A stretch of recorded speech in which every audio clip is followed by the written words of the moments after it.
ഏച്ചൂരി കൊണ്ടേ ആക്ക് നല്ല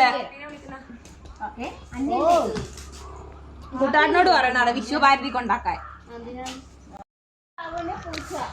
കുട്ടി പ്രഗ്നന്റ് ആണ്. പ്രഗ്നന്റ് ആണല്ലേ? എത്ര മാസമായി? ഇപ്പൊ ഇനി ഡെലിവറി ഡേറ്റ് അടുത്തു. അഡ്മിറ്റ് ആവാനായി. പൂച്ചയുടെ പേര് ഇതാണ് ജോണി. ജോണി ഇതാ വാമികേനെ കണ്ടാൽ പേടിച്ചോടും. ഇതാണ് നമ്മളെ അരിയനി എന്തിനാ നമ്മളെ വിളിച്ച പൊങ്ങ് തിന്നാൻ വേണ്ടിട്ട്. പൊങ്ങ് ഇതാ അരിയന്റെ തേങ്ങ ഒരിച്ചു തന്ന് ഇനി ഇത് പൊട്ടിക്കോ കുറച്ച് പണിയുണ്ടേ. മാമി ഇത് നോക്കിയ പൊങ്ങ് എന്ന് പറയും.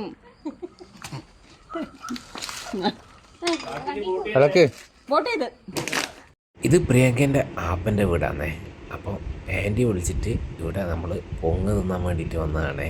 നല്ല ഫ്രഷ് പൊങ്ങ് തേങ്ങേൻ്റെ അകത്തുനിന്ന് ഉടച്ചിട്ട് കയ്യോടെ തിന്നൽ, അതാണേ ഇപ്പോഴത്തെ പരിപാടി. പൊങ്ങ് നല്ല രുചിയുണ്ടായിരുന്നേ. നമ്മൾ ടൗണിൽ നിന്നൊക്കെ മിക്കവാറും വാങ്ങുമ്പോഴൊക്കെ വെള്ളത്തിൽ മുക്കിയ ഒരു ഗുണമില്ലാത്ത പൊങ്ങാന്നേ മിക്കവാറും കിട്ടാറ്. ഇത് നല്ല ഫ്രഷ് പൊങ്ങ് തേങ്ങേൻ്റെ അകത്ത് ഉടച്ചിട്ട് അപ്പാടെ തിന്നുന്നതാണേ. അപ്പോൾ നിങ്ങളും നമ്മളെപ്പോലെ തന്നെ പൊങ്ങ് ലവേഴ്സ് ആണെങ്കിൽ ഒന്ന് കമൻറ്റ് ചെയ്യണേ. കുറേ കൂടിയിട്ടാണേ പൊങ്ങ് തിന്നുന്നത്, അതും നല്ല പൊങ്ങ്. അപ്പോൾ കുറേ കഴിച്ചിട്ടുണ്ടായിരുന്നേ. നല്ല സന്ധ്യ നേരം അല്ലേ? അപ്പോൾ ഇത് പ്രിയങ്കേൻ്റെ ആപ്പനാണ്, ഹരിയാപ്പൻ. പൂച്ച ഗർഭിണിയാന്ന്, പൂച്ചനെ അത് ഓടിക്കണ്ട.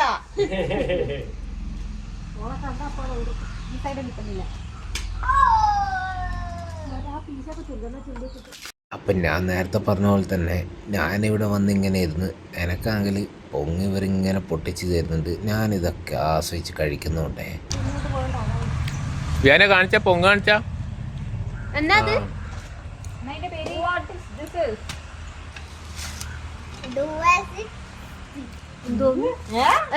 പറ.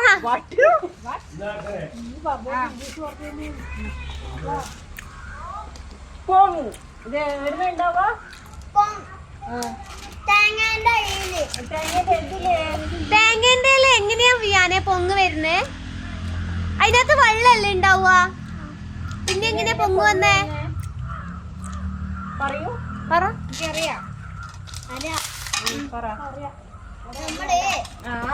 വെള്ളം കൊറേ വെള്ളം മരത്തിലെല്ലാം ഒഴിക്കല്ല, എന്നിട്ട് ഇങ്ങനെ പൊങ്ങി ഇങ്ങനെ വലിയ ഇതാക്കും. നമ്മൾ ഒഴിക്കുന്ന വെള്ളം അതിനകത്ത് വരിക. അങ്ങനെ പൊങ്ങുണ്ടാവും. അങ്ങനെയാണ് വിയാനെ കണ്ടുപിടുത്തം. പുതിയ കണ്ടുപിടുത്തം.